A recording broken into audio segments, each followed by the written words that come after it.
Good morning, everyone. Thank you for joining as we have this discussion on the exploit prediction scoring system. I have with me today Jay Jacobs, Chief Data Scientist at the Cyentia Institute, and Sasha Romanosky, the Senior Policy Researcher at the RAND Corporation. So thank you for joining me on this webinar. Happy to have both of you. Good to be here. Yeah, good to be here. So, many people, even those not directly in the cybersecurity community, are familiar with the Common Vulnerability Scoring System, or CVSS, right, that assigns a severity score to a software or a hardware vulnerability. And that score ranges from a 1 to a 10, with 10 being the most severe. The system has been in use since 2005, admittedly in several different forms, but it's been in use since 2005. And it clearly provides some value to the ecosystem. It's been updated several times and it continues to evolve. Yet we've known for a long time that the severity score has a lot of limitations. And that by itself, CVSS sort of really doesn't provide you sufficient information for security practitioners to make particularly prioritization decisions, or for researchers seeking to understand how vulnerabilities are actually used. And so that's where the work that you two have been leading really comes in with EPSS. And so as we get this conversation going, I want to let those know that if you're watching this webinar live, there's a box at the bottom with a Q&A button that you can use to send questions, and we'll try to address your questions as we go along. We'll also try to follow up on some of the other questions if we don't get to those. So let me just start out by, and if you want to give a little bit more of your background other than my super brief intro, feel free to do so. But let's dive right into the questions and just get the conversation going. So why don't we just start with, what is the purpose of EPSS and what gap does it fill? Right. Thanks, Michael. So you're right that CVSS has been sort of useful in a bunch of ways for many years in measuring the severity. But as we've come to learn, as the industry has come to learn, it's not a good predictor of threat, right? Of actually, are these vulnerabilities being exploited in the wild? Which is an important realization. And, as full disclosure, as someone who's worked on CVSS for a while, that's an important thing to know. And it was a bit of a tough pill to swallow, right? We had always thought that CVSS, while the math behind it may be a little sketchy overall at a first approximation, it would be good at understanding, sort of the severity of vulnerabilities. But we know it's not. And so, and there's nothing really CVSS can do about that. And so, this is where Jay and his work came in to really fill that gap, to understand what is the threat from these vulnerabilities? What is the probability that these vulnerabilities will be exploited? And so we can have a discussion afterwards about the compatibility of these two standards, but I'll let Jay take over and talk about the start of all this. Yeah, so it all sort of came about because I was doing a bunch of work around vulnerabilities, and Sasha had done a bunch of research around it and has a history there as well. And in looking at the data that I was working with, I realized that we could build a predictive model, and that it's pretty easy in some of the vulnerabilities that come out to be able to say this is important, that is important. So like Log4Shell comes out, super easy to look at that and say we should probably fix that. But that's not really the challenge we're trying to solve. We're not trying to score the outliers like that. We're trying to score the rest of them. The things where your vulnerability scanner comes back and you're looking at tens of thousands of vulnerabilities. How do you sort through that? And the easiest way is to apply sort of this initial filter around the exploitability, helping to prioritize. And that's exactly what EPSS is trying to do. It's trying to take a mountain of data, allow the computers to sift through it, to automatically gather this data, to try and come up with what it thinks is probably the most likely to be exploited, down to those most likely not to be exploited, which is also very valuable. And that's exactly what EPSS is trying to do, to gather all of this data automatically, look at it, parse through it, trying to find the patterns, and let people know this sort of initial prioritization. And then hopefully the analyst can come in and say, yep, these look good, or hey, this one was rated low, but it's clearly an outlier, let's bring that back up. And to allow, to help feed the human ability to look at things and to help support that activity. That all makes sense. I mean, another way I think you could say it, right, Sasha, is that while it turns out that there's sort of a broad correlation between like the severity score and exploitation, like it's not a tight correlation. So just because something is rated an 8.2 does not mean that it is more likely to be exploited than a 7.5. And that if you're just relying on the severity score to make your prioritization decisions, you're going to miss a bunch of things.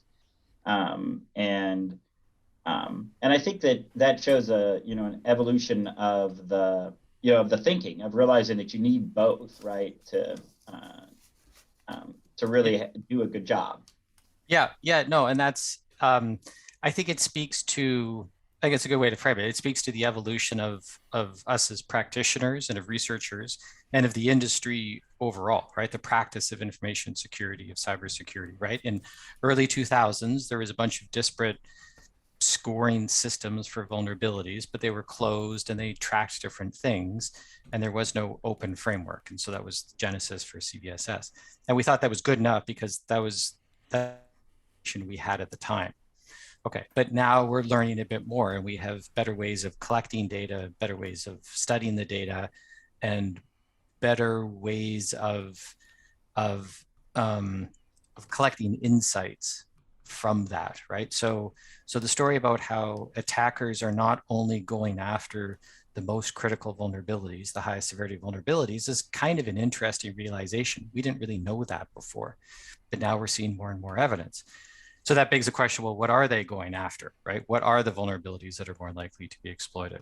And the answer is, so it's a bit of everything. It's not all lumped in the high severity, which makes this even more important to understand that, look, maybe both of these measures are useful for decision practices. If you're in the camp that the math behind CCSS just doesn't work for you, some of the vectors do, those are interesting properties, then maybe EPSS is the way to go. If you think there's some information useful to you in CCSS, then maybe you can present both of those data points and some plot and look after, identify the high highs, the high severity, the high EPSS scores, and address those first and sort of work your way down. And that's useful. I think this is a good evolution of the industry, an evolution of thinking, an evolution of data collection, which we're always sort of looking for more data and better ways of understanding those data. But I think this is important. I think it's, we believe that this is a fundamental capability that didn't previously exist. And so we're offering it for free to anyone to use and to consume.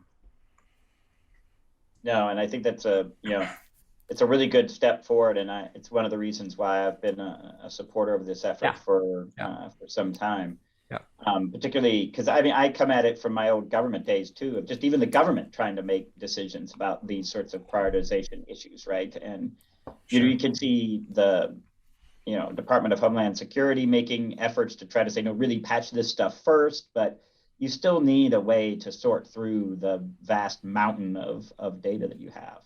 So speaking of the mountain of data that we have, and Jay, sort of a base question that somebody might have, sort of looking at EPSS is, okay, so how does it work? How does this thing actually make a prediction? Yeah, and the most critical piece of information that we look at is exploitation activity actually occurring in the wild. And that is by far the most bit of information that we have that we're using, because that is our ground truth. That is what we're trying to predict. And so as we're looking at the exploitation activity going on, and again, it's just activity. It's not necessarily successful exploitations. It's just alerts from IDS systems. It's some reverse engineering of malware saying that this CVE is being exploited. It's all sorts of things saying that this vulnerability is being actively exploited. Maybe not successfully, but actively. And then using that information as the ground truth, then we gather more information about the vulnerability. What product is it in? Who's the vendor? Is it RCE? Is it SQL injection? Is it what are the things about this vulnerability that make it what it is? And using those, then we use those to say which one of these or which combination of these contribute to exploitation activity. And that's essentially how it works. It's just a rather simple approach that's been done in data science and statistics for years and years now, just taking ground truth, labeled data, and the attributes to see what attributes contribute to that. Now, I think that, and it, in many ways, in my view, the simplicity of it actually is a huge strength, right? It also, this is not some sort of, as cool as they are, it's not some sort of neural network machine learning thing that you can't really understand the output of. It's, I mean, yes, there are some mysteries to it, but because there are in sort of any statistics, but it's not this, it's not HAL 9000 trying to. That's true. That's true. That's true. The output. Yeah. So, I mean, I think the other.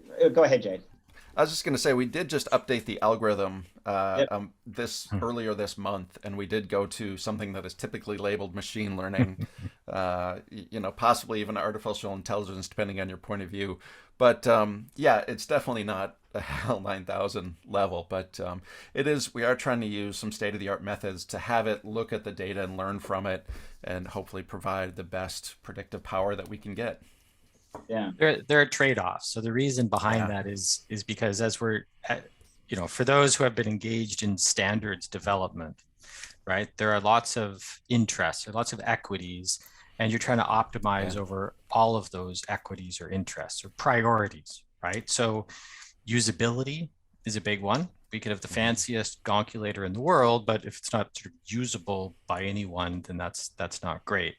It needs to be interpretable by people, right? And you kind of need to be able to understand what these numbers mean and connect them to something. We produce percentages. Well, we started presenting just percentages and then evolved from there. Talk about that in a second. But also accuracy is a big one too, right? It could be very usable and it could be very interpretable, but if it's not correct, that's not great either. And then there's automation and sort of scalability and all of those things that generally aren't in tension. But from what we've seen, the usability, the interpretability, the accuracy are kind of in conflict. So our first model was standard logistic regression. It was very interpretable. It was a common way of just run a regression, you get a probability, and you understand very clearly what the marginal effects of different variables are in the outcome, right? It's there, it's right in front of you. And that was fine, but we kind of found that this sort of new approach provides much better predictive power. It's just far superior in its capability to classify these vulnerabilities. And so the trade-off there is that we forego a little bit of this interpretability. Now, there are still ways of managing some of that information and of understanding a little bit better what are the factors that contribute most significantly to the outcome. And so we provide a lot of that information on the website. Jay has done a great job, I think, of documenting that and also visualizing these effects. But it's an issue that we are going to continue to struggle with, right? We try and improve the model through more data, through better estimators, through better presentation of the information. So I mentioned initially we were presenting just probabilities from 0 to 1, and that's fine. But we see that there's a very heavily skewed distribution of these probabilities. Most vulnerabilities at the end of the day are not going to be exploited. Therefore, most of the probabilities are going to be very, very low, 0.005%, 0.01%. That's really low. And of course, we have, as humans, we have difficulty interpreting that. So how can we, as a standards group, present the information in a more meaningful way? So then we Then we also started to include percentile, which is really a ranking, 1 to 100. Now we're scoring 170,000 vulnerabilities, but still from 1 to 100. And so the notion of this ranking, this ordering, we hope will be more intuitive, at least for people. And so we continue to have these discussions. And Michael, you've been great in your feedback too on helping different consumers, different stakeholders figure out, or helping to communicate to us what different stakeholders would find more useful. And so we don't, I mean, we still actually don't have a clear solution. There are other labels that we could add, high, medium, lows, other sorts of binning, but nothing has really emerged as kind of a single perfect solution. And so I think because of that, we still present the probabilities, we still present the percentiles, and in some future version, we may include other kinds of labels if we can find an objective way of doing that.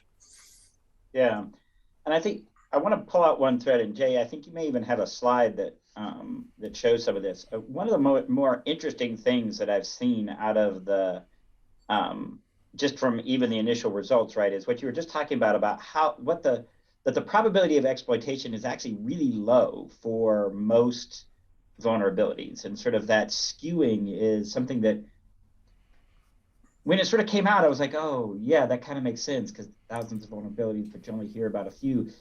But it wasn't something that I had sort of thought through before. And so like I know you have that graph that shows like the table. I think that might be interesting to show. But I mean that's a really interesting finding that in fact actually,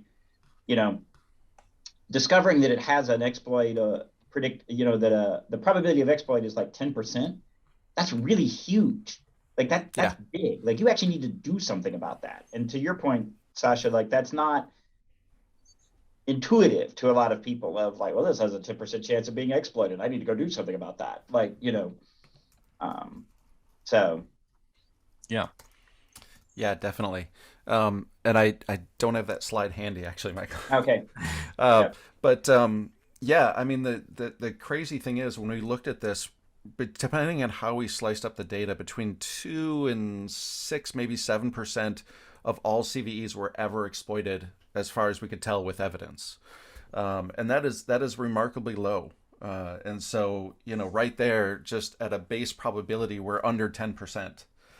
So if you just pick something random, nothing about it, it's got a less than 10% chance of it's got 2 to 6% chance of being exploited in the wild. And so right there, and as you said, if you reach 10%, that is extremely high, given the ranking of these things. Like I think a 10% is, what would that be? Trying to remember that chart that you're talking about. I don't have it up. Yeah. But, close to the 90th percentile. Yeah. Yeah. Right. I mean, it's kind of that, it's that skewed. Yeah. And so, yeah. And I think that it's just really, to me, that's really fascinating. And that says a lot about the issues that we're facing in this, in this area.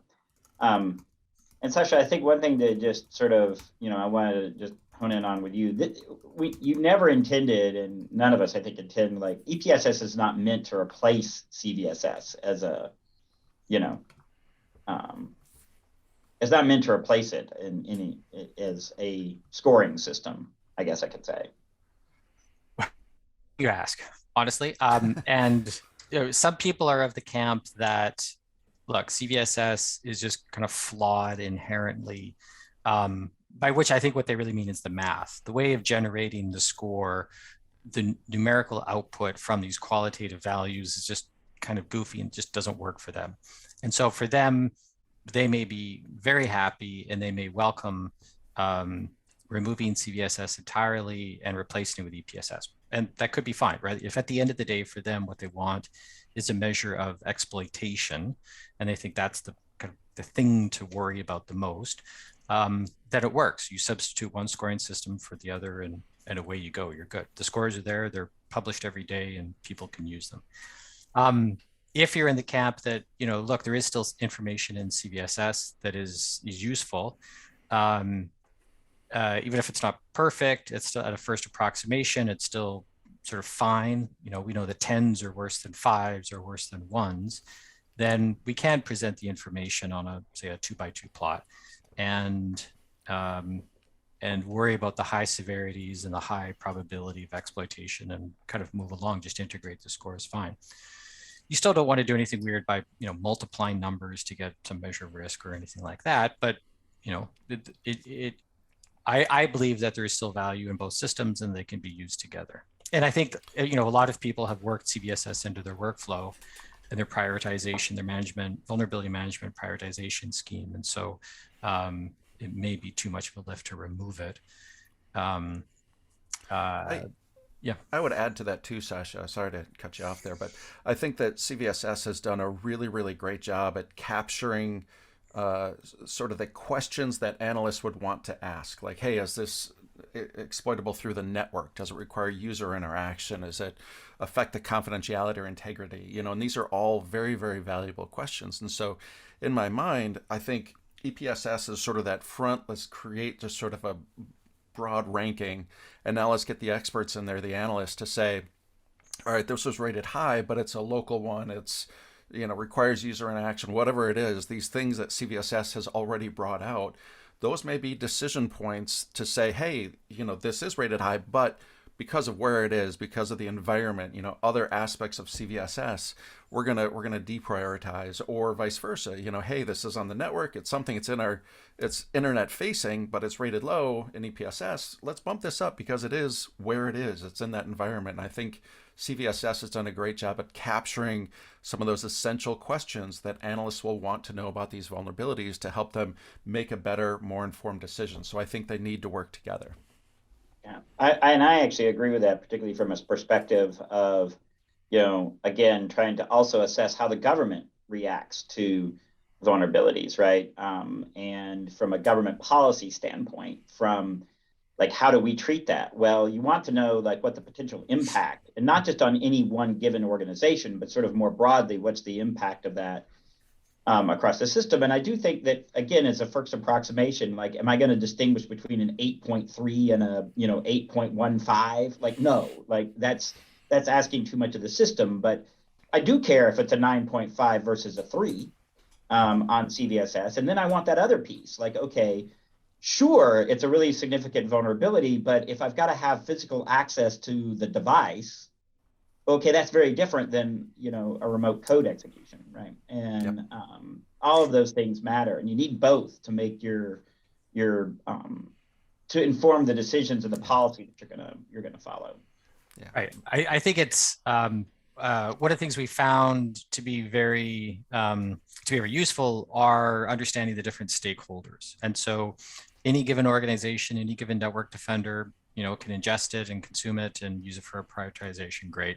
But you're right, at a national policy level for informing larger decisions, or even just understanding situational awareness about how generally important a vulnerability will be, this can be great. This can be very nicely used. And one of the big capabilities, one of the big benefits of EPSS over CVSS, CVSS doesn't scale in any kind of way. We've tried for many, many, many years to try and get that work, but it just doesn't. It's just fundamentally based on the unit of a single vulnerability. EPSS, on the other hand, because it's based in probabilities, it's a fairly straightforward statistical operation to say, what is the probability of any one of the vulnerabilities being exploited in a given set? And that set could be a laptop, it could be a production server, it could be a networking device, it could be an organization, it could be a whole multinational set of offices, or it could be kind of the nation. Now, nation might be too broad, you probably just get a value of 1, but it can scale up and down however you like. And that kind of, that capability, that functionality is pretty important. I think will be very useful going forward. Sure. So I think one of the other questions that somebody might easily have is, okay, so you've been talking about this. So how does the system actually perform? And how do we know that? And I know you've got some slides on this. I definitely have slides on this, yeah. That are actually pretty cool. Yeah. So I'll start sharing here, and hopefully that came through. Yep. Yeah. Great. Okay, I'm going to actually skip ahead to talking about measuring performance, right? And this might get a little complicated, but I think we'll try to keep it as straightforward as possible. I think people are familiar, especially in security, with this notion of false positives. So this is looking at this gray area circle is all the CVEs, and this is what we're looking at. This is what we're scoring. The red circle, that little red circle, in this case, were CVEs that were exploited in the wild during some period of time. And then the blue circle is, like in this case, we took CVSS 7 and above, the sort of recognized cutoff line, sort of a heuristic, 7 and above, and that's the blue circle. These are the things that we're saying, hey, if it's 7 and above, we should remediate. And now you can see that there's some overlap between the red and the blue, and that those are the good decisions. Where those two are overlapping, we wanted to remediate them, and they are being exploited, and those are the true positives. The false positives here are those that are incorrectly prioritized. It's the rest of the blue circle. We said these were important, but they're not actually being exploited. And so these are sort of incorrectly prioritized. Now, you've got also the false negatives, and those are also extremely bad because those are the ones that are being exploited that we didn't say remediated. These are probably less than, CVSS 7, a 5, or something like that, and they were not prioritized, and they are being exploited in the wild. And then, of course, the true negatives, those that we said not to remediate and they weren't exploited. And so using this, the other thing to keep in mind is the effort. In the lower left, I talk about half of these published CVEs are rated 7 and above. So very, very large effort. If you had all of the CVEs across your network, you'd have to do about 50% of them to meet that sort of threshold of CVSS 7 and above. So when we take a look at this, we can derive two sort of summary statistics, if you will, on this, and we call them coverage and efficiency. Efficiency is they're both fairly straightforward to understand. Efficiency is, you said you're going to do this blue circle. How efficient were you? What proportion of that blue circle is overlapped with the red?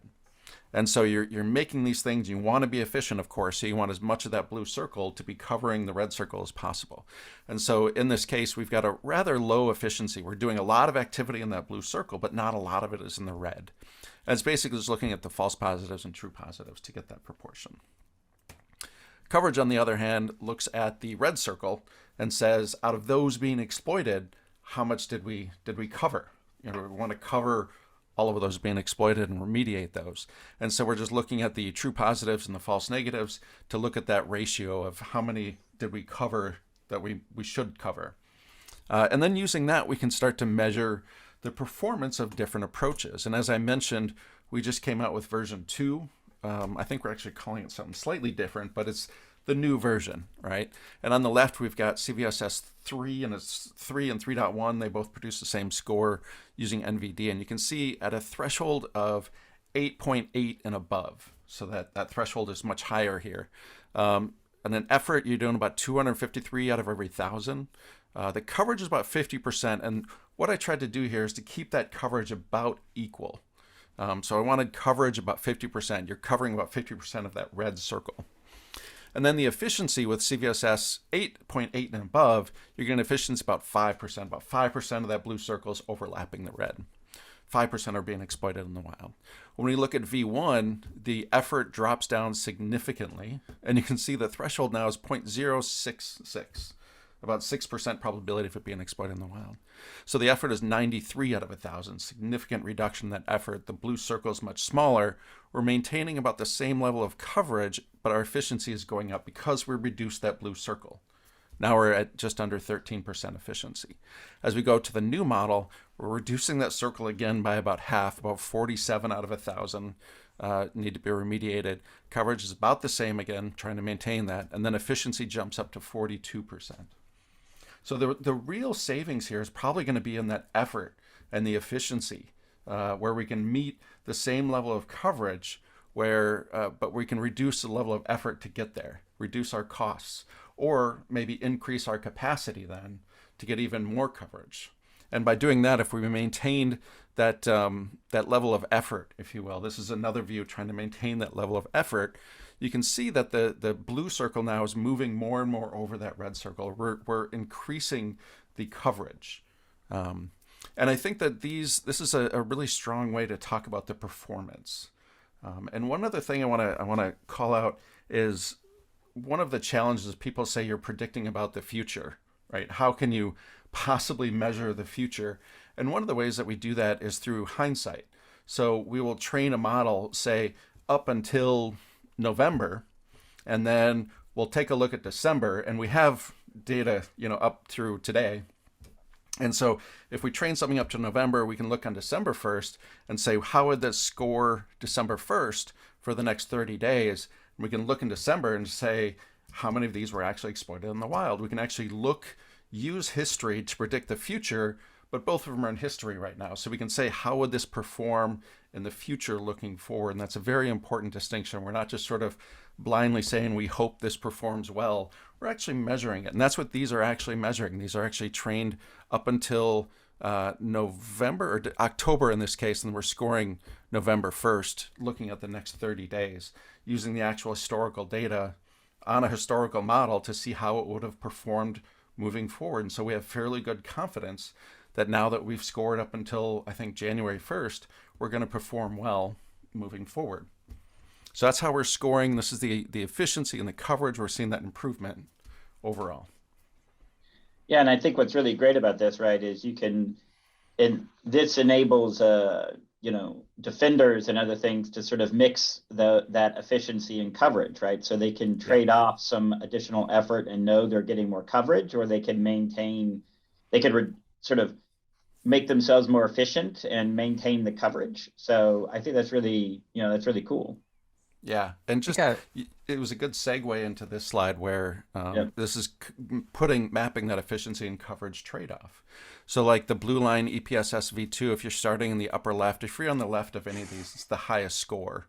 And then as you're reducing that threshold, you're going to be reducing your efficiency, but getting more coverage, right? And so that's the trade-off that you're talking about there. So you're sliding down that line as you're reducing the threshold.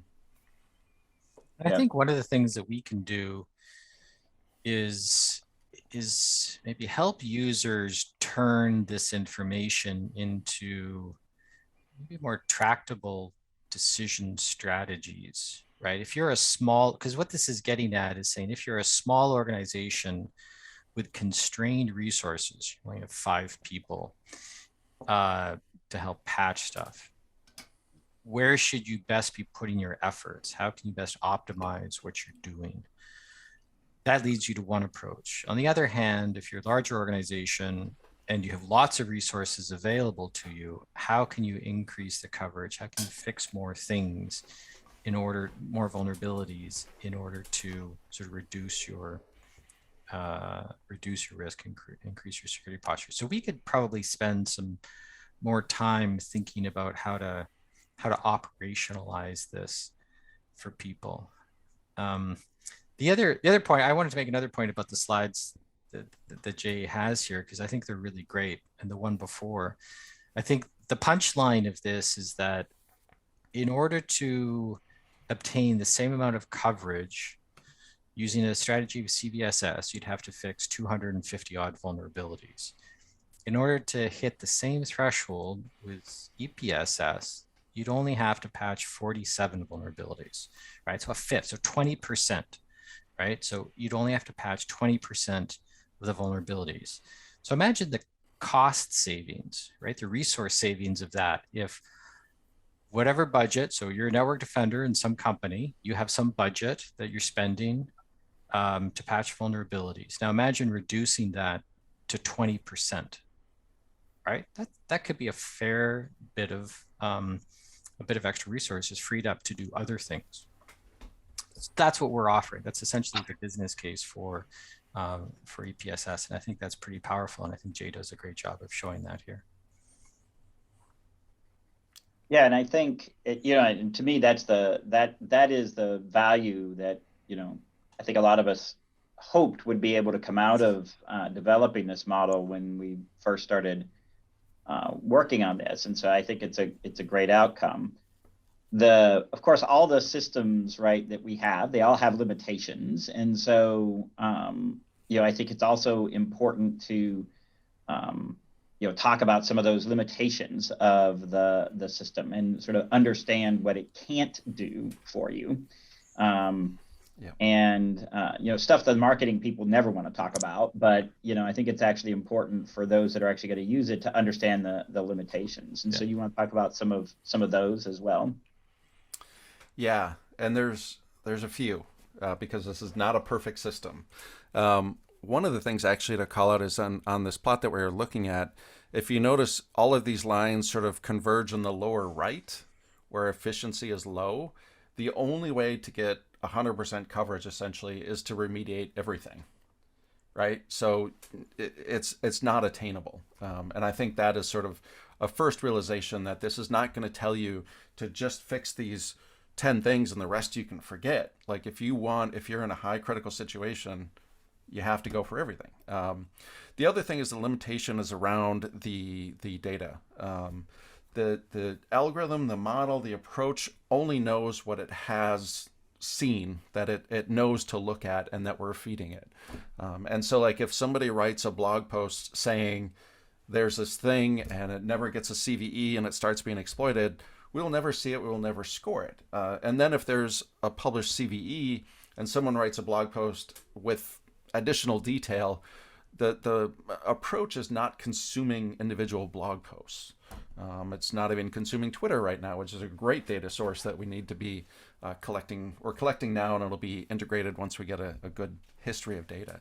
But I think that's probably the biggest thing, is that it's only scoring on what it sees. And we've got an article coming out looking at Log4Shell, since it's such a great case study because it was so well known, looking at how the model reacted to the data that was coming up on a daily basis. These scores are being generated daily.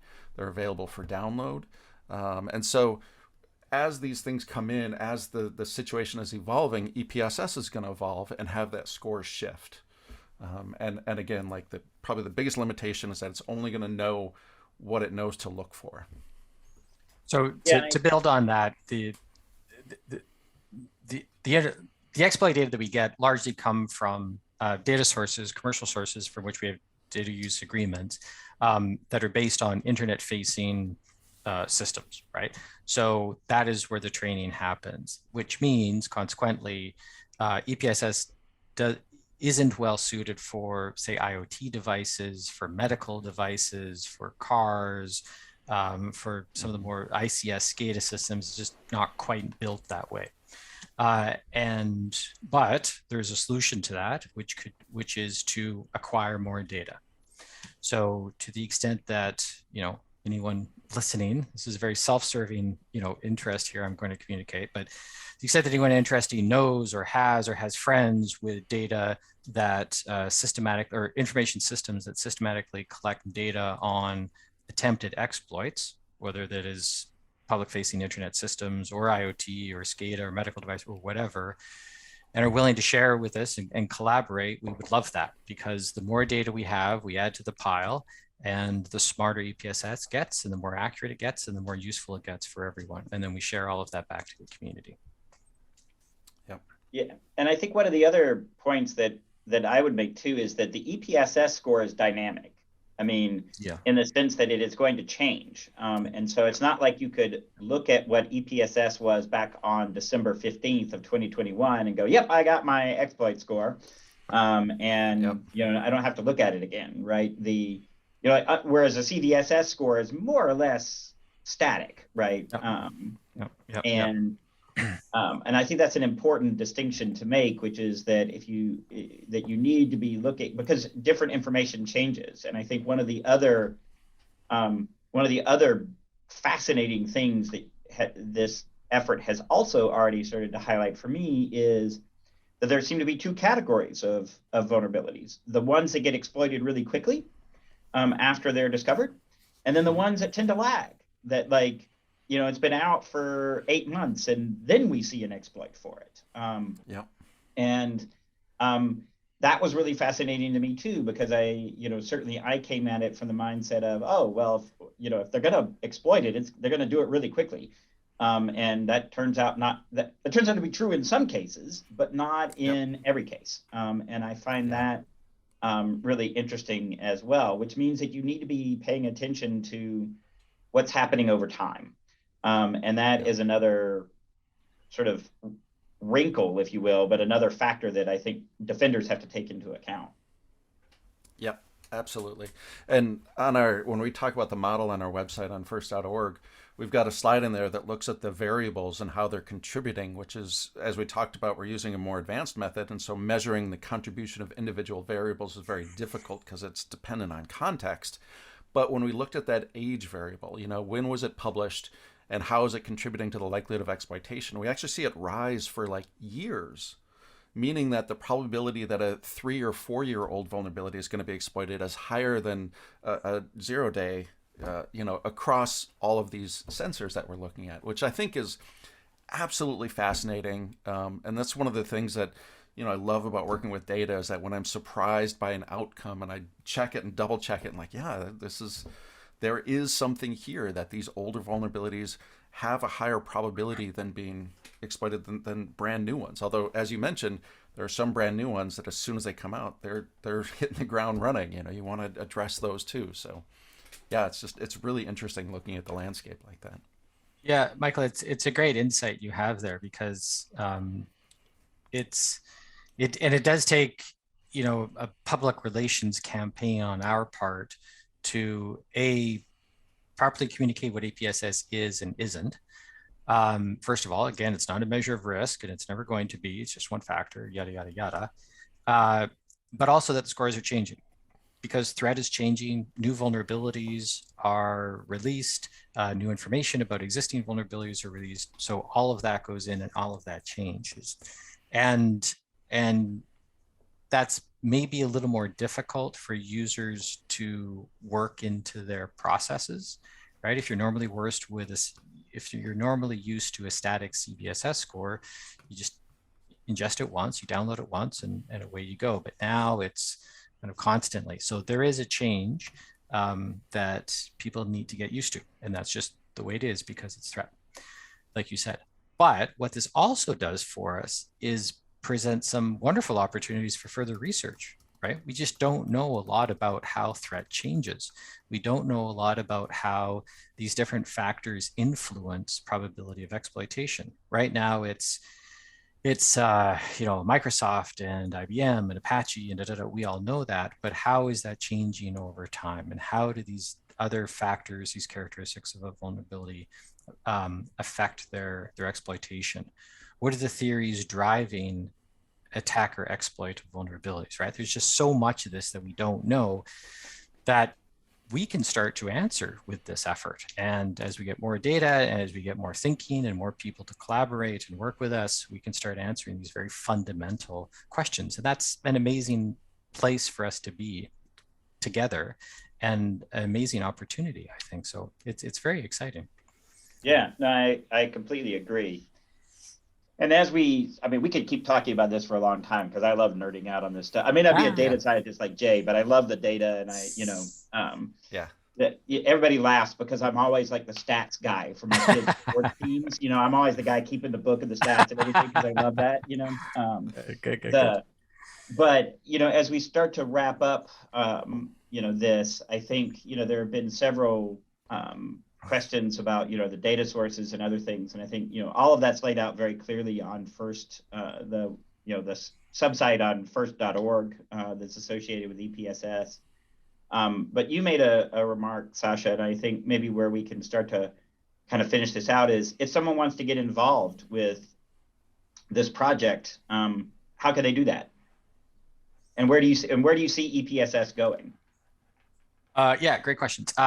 First of all, if they want to help out, a couple ways. We have a group of people who get together every other Friday, 11 a.m. Eastern, to talk about the current issues. So anyone is welcome to join the group and participate.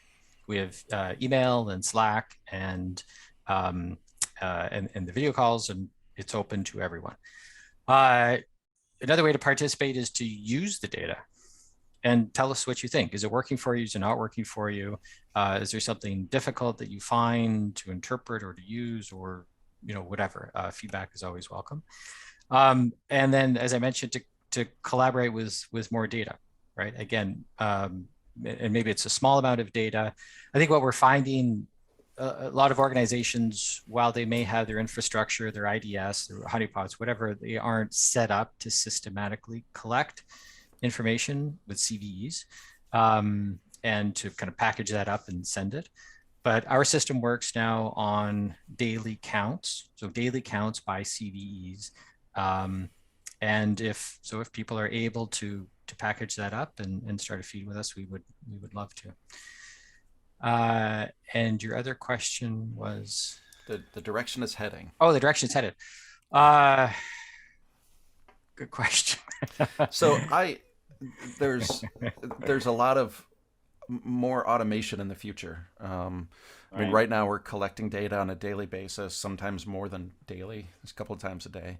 And we wrote a paper and wanted that to be implemented for people that did it in Excel, and we had a very limited number of variables. Now we're well over 1,000 variables that we're collecting and using in the model on a daily basis. And I think moving forward, as Sasha mentioned, we want to add more data. And we already have 3 or 4 new sources that we're going to be adding in, I hope, at the end of March. Going to have another update to the model. And I just see that progressing. And hopefully one of the things that I hope that we're headed towards is to be able to maybe create different models. So like right now we have one model for all vulnerabilities. And as we know, like an ICS vulnerability is going to be different than something in a PHP web form. These are going to be treated differently on the internet. And maybe we need to break out these models. As we get more specialized data, we might be able to do that with more confidence. Right now, a one blanket model is the way to go. The other thing is, like, the internet isn't going to stop moving, and neither can we. We have to keep retraining. We have to keep looking for new sources. We have to keep looking for changes that are going on and have this model reflect it. One of the things that I'm really, really hopeful for with EPSS is that in a year, 2 years, even 5 years, that we look back to this point and wonder how anybody thought this was a good idea and used what we had now, because it's so much better. That we are going to be moving forward. We're going to be making this better over time. And that's really our long-term goal, is to be better tomorrow than we were yesterday. Oh, that's great. And I think it's a really great addition to the ecosystem. And it's one that, from my perspective, CTAs could continue to support, because we think it's important to have this capability out there for. And again, I see the consumers at multiple levels, right? That this is from individual network defenders and organizations, but all the way up to, broad policy level, and helping to inform how we're making decisions and prioritizing. Resource allocations, whether you're talking about it within organizations and beyond that. As we wrap up, I think Jay, I think we can make some of these slides available. We can make all of them available, yeah. Yep, because we want the transparency, so we can make them available to the audience, and we can same time we can give some contact information in addition to what Sasha has posted there, so that we can actually let folks know how to get in touch with you so they can join the effort. But I appreciate both of you taking the time to join today and discuss this project, and I'm going to be very excited to see where it goes next. So Sasha, Jay, thank you very much. Appreciate it. Thanks, Michael.